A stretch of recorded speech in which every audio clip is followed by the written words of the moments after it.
ABC Kinderteach presents The Little House, written by Virginia Lee Burton. Once upon a time there was a little house way out in the country. She was a pretty little house, and she was strong and well built. The man who built her so well said, "This little house shall never be sold for gold or silver, and she will live to see our great-great-grandchildren's great-great-grandchildren living in her." The little house was very happy as she sat on the hill and watched the countryside around her. She watched the sun rise in the morning, and she watched the sun set in the evening. Day followed day, each one a little different from the one before, but the little house stayed just the same. In the nights she watched the moon grow from a thin new moon to a full moon, then back again to a thin old moon. And when there was no moon, she watched the stars.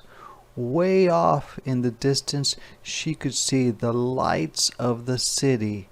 The little house was curious about the city and wondered what it would be like to live there. Time passed quickly for the little house as she watched the countryside slowly change with the seasons. In the spring, when the days grew longer and the sun warmer, she waited for the first robin to return from the south.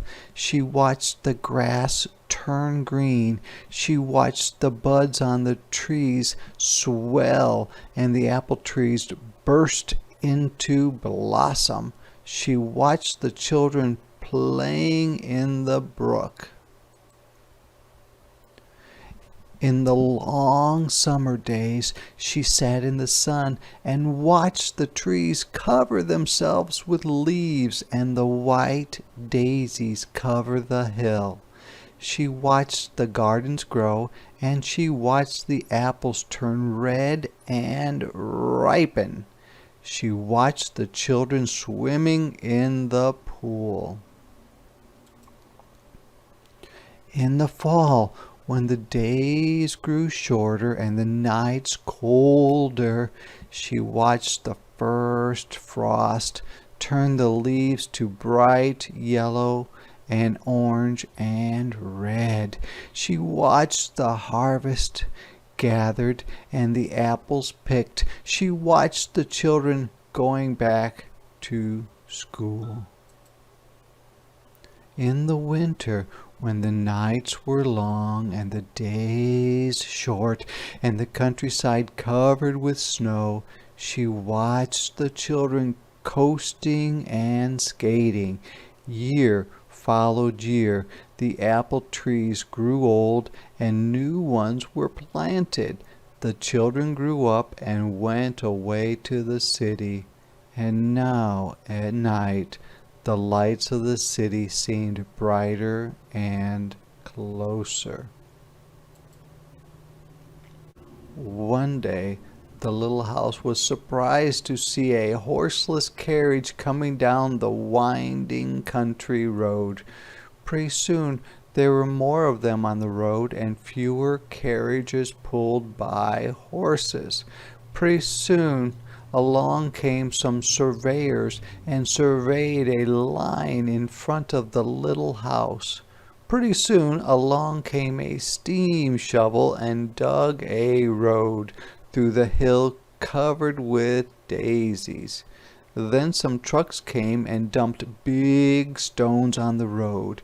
Then some trucks with little stones, then some trucks with tar and sand, and finally a steamroller came and rolled it all smooth, and the road was done.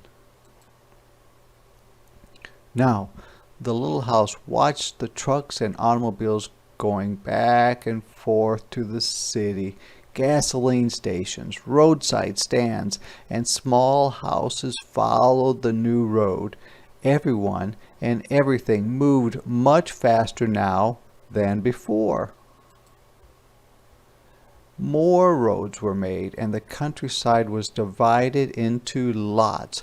More houses and bigger houses, apartment houses and tenement houses, schools, stores, and garages spread over the land and crowded around the little house. No one wanted to live in her and take care of her anymore. She couldn't be sold for gold or silver, so she just stayed there and watched. Now it was not so quiet and peaceful at night. Now the lights of the city were bright and very close, and the street lights shone all night. "This must be living in the city," thought the little house, and didn't know whether she liked it or not.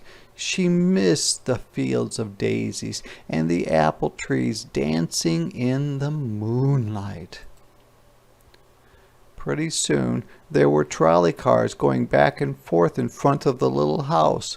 They went back and forth all day and part of the night.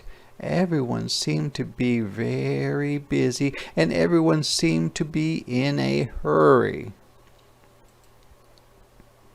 Pretty soon there was an elevated train going back and forth above the little house. The air was filled with dust and smoke, and the noise was so loud that it shook the little house. Now, she couldn't tell when spring came, or summer, or fall, or winter. It all seemed about the same. Pretty soon there was a subway going back and forth underneath the little house. She couldn't see it, but she could feel and hear it.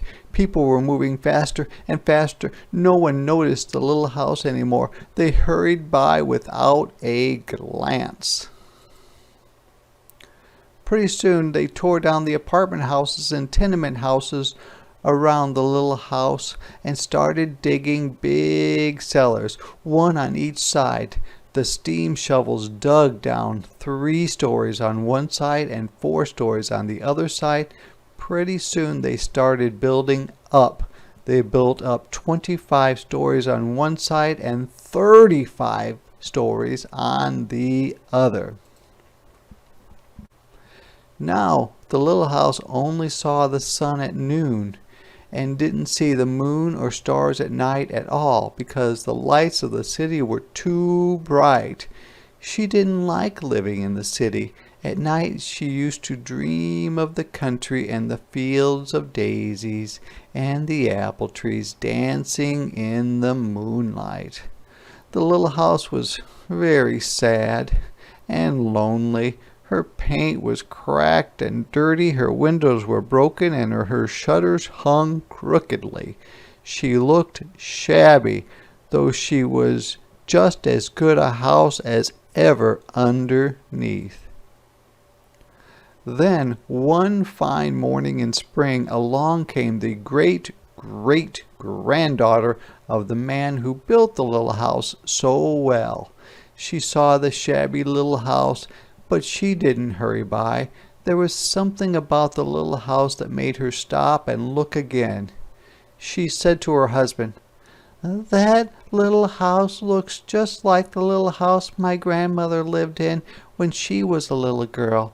Only that little house was way out in the country on a hill covered with daisies and apple trees growing around."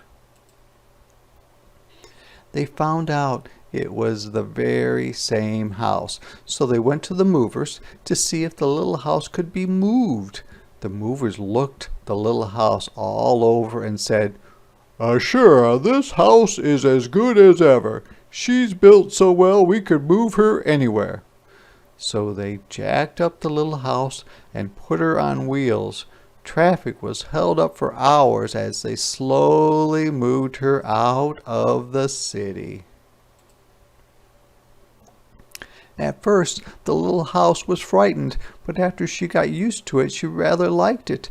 They rolled along the big road, and they rolled along the little roads until they were way out in the country. When the little house saw the green grass and heard the birds singing, she didn't feel sad anymore. They went along and along, but they couldn't seem to find just the right place. They tried the little house here, and they tried her there. Finally, they saw a little hill in the middle of a field and apple trees growing around. "There," said the great-great-granddaughter, "that's just the place." "Yes, it is," said the little house to herself. A cellar was dug on top of the hill, and slowly they moved the house from the road to the hill.